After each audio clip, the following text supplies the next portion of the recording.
The Lord be with you. A reading from the Holy Gospel according to St. John.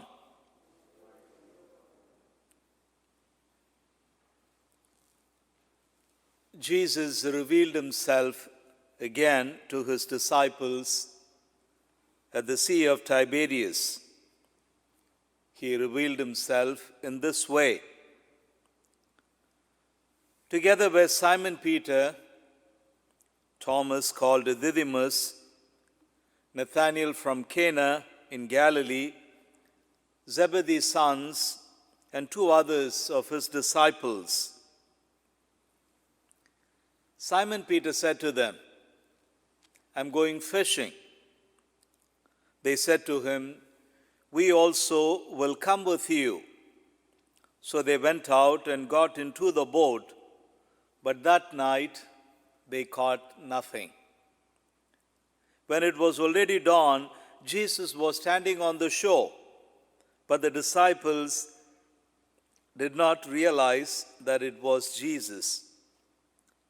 Jesus said to them, "Children, have you caught anything to eat?"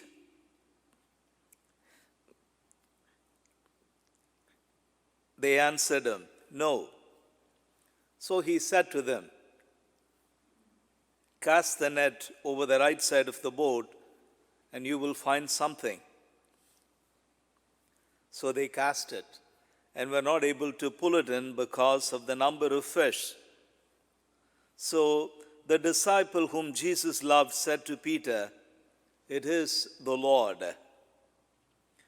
When Simon Peter heard that it was the Lord, he tucked in his garment, for he was lightly clad, and jumped into the sea.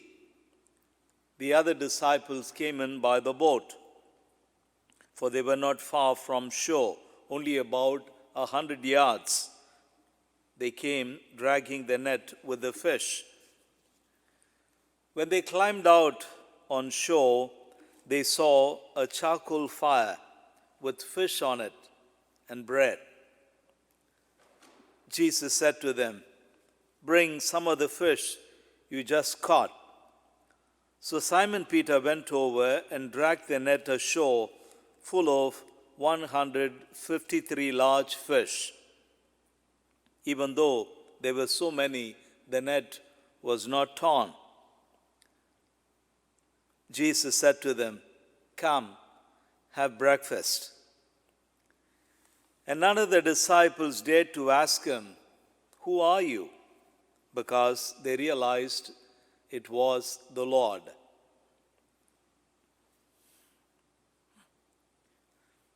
Jesus came over and took the bread and gave it to them, and in like manner the fish.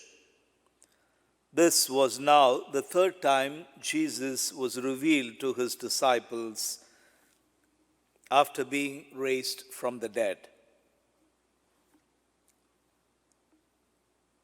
The Gospel of the Lord.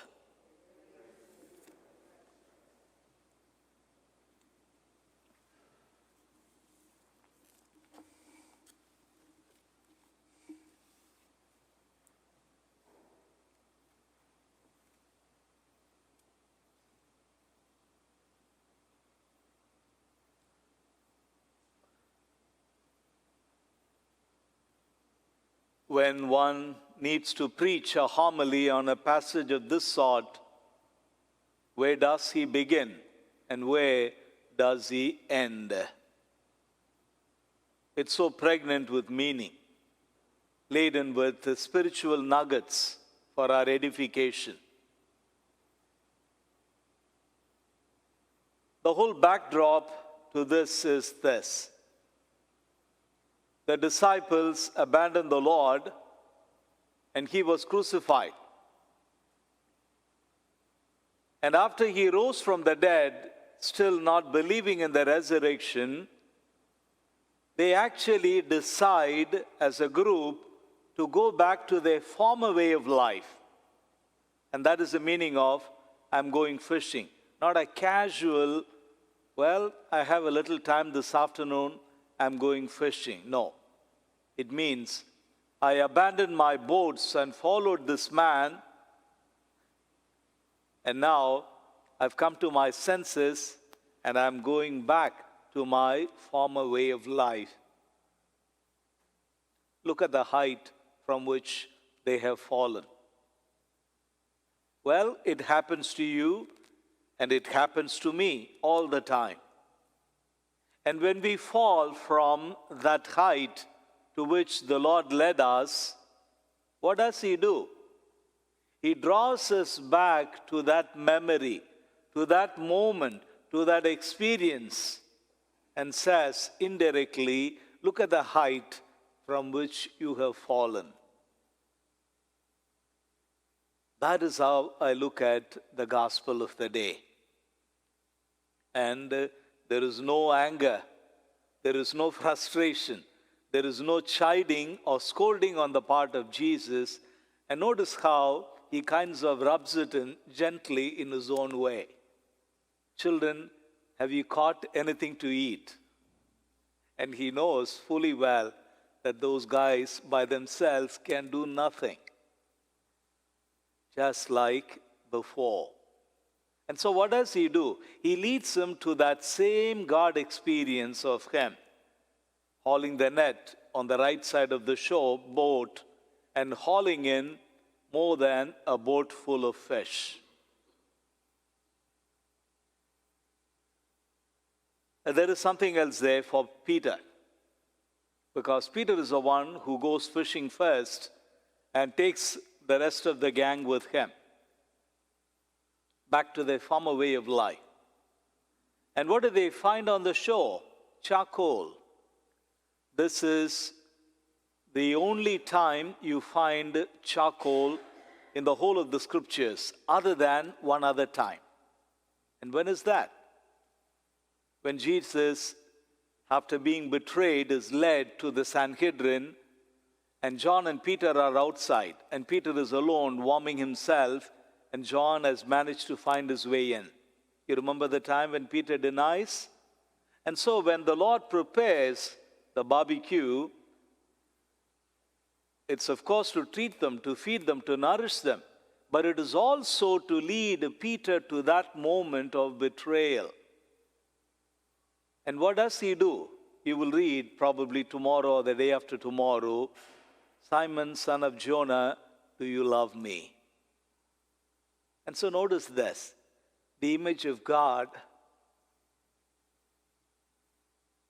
that Jesus portrays for us, a God who doesn't abandon us, a God who tries to woo us back, a God who comes running after us like the hound of heaven, like the good shepherd, like the woman with the broom, like the father sitting there waiting for the son to come, or running out of the house, leaving his dignity and begging the son to come into the house.